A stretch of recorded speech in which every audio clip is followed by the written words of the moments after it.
कामचोर देवरानी। एक बार की बात है, सुषमा अपने पूरे परिवार के साथ खुशी खुशी मोहन नगर में रहती थी। उसकी 2 बहुएं थी, पल्लवी और शिवानी।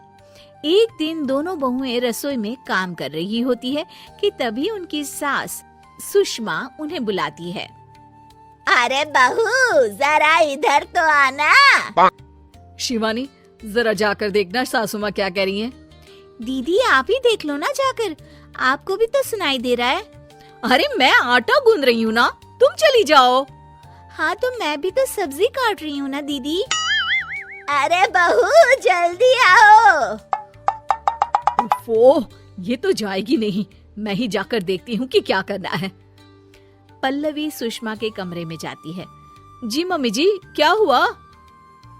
शाम को घर पर कुछ मेहमान आने वाले हैं, तो तुम अच्छा सा खाना बना लेना बहू। ठीक है मम्मी जी, आप बता दीजिए क्या क्या बनाना है और कितने लोग आ रहे हैं। सुनील की मौसी जी और उनका पूरा परिवार आ रहा है। कुल मिलाकर 3 लोग और हमें मिलाकर हुए 9 लोग।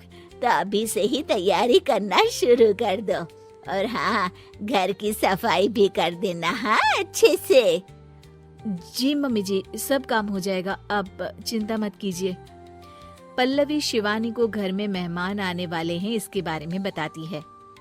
क्या 9 लोगों का खाना बनाना होगा, घर की सफाई करनी है? बाप रे, सासू माँ ने तो हमें घर की नौकरानी ही समझ कर रखा है।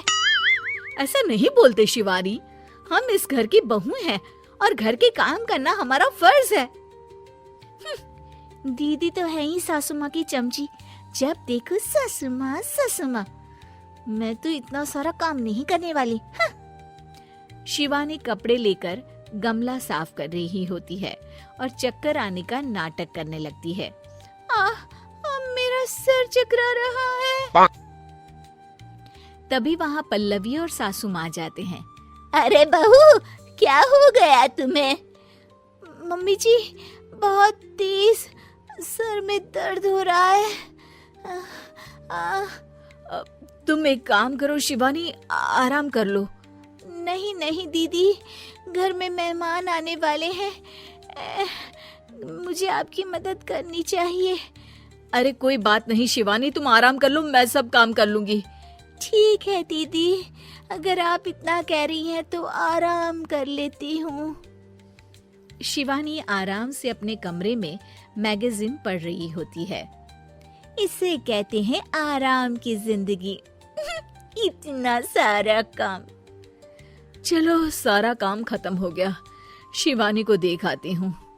शिवानी अपने कमरे में ईयरफोन में गाने सुनते सुनते सो जाती है और उसके साइड में मैगजीन भी रखी होती है। पल्लवी वहाँ आ जाती है और वो सब देखती है। ओहो, तो मतलब सब काम चोरी का बहाना था। अभी बताती हूँ इसको।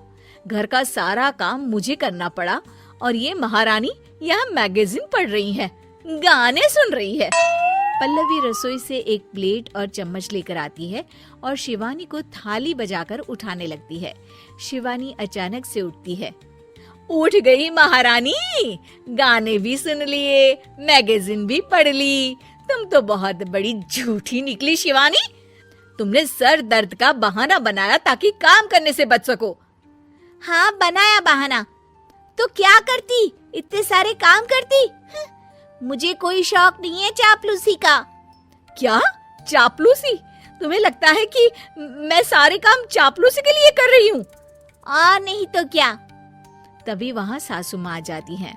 अरे बहू, वो लोग बस आने ही वाले हैं, तुम तैयारियां कर लो। जी सासू माँ, तुझे तो मैं बाद में देखती हूँ। सब खाना खाने बैठते हैं और खाना शुरू करते हैं। तभी सुनील की मौसी बोलती है। वाह भाई वाह, खाना तो बहुत ही अच्छा बना है सुषमा जी, एक एक चीज में क्या स्वाद है।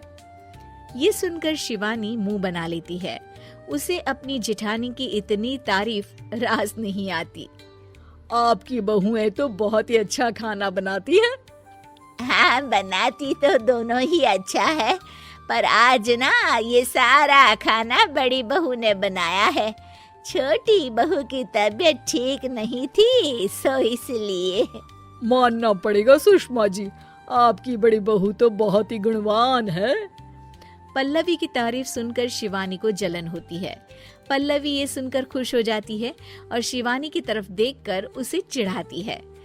कुछ देर बाद मेहमानों के जाने का वक्त हो जाता है। मौसी जी सबके लिए उपहार लाई होती है। वो सबको शगुन के पैसे देती हैं और अंत में पल्लवी के पास आती है। तुम्हारे लिए शगुन का लिफाफा तो है ही, पर बहू तुम्हें एक और उपहार भी मिलेगा इतना अच्छा खाना बनाने के लिए। मौसी अपने सोने के कंगन निकालकर पल्लवी को पहना देती है। ये लो, ये मेरे मनपसंद कंगन है, अब से ये तुम्हारे हुए। धन्यवाद मौसी जी। ये देखकर शिवानी तो पूरी तरह से जल जाती है और गुस्से से रसोई में चली जाती है।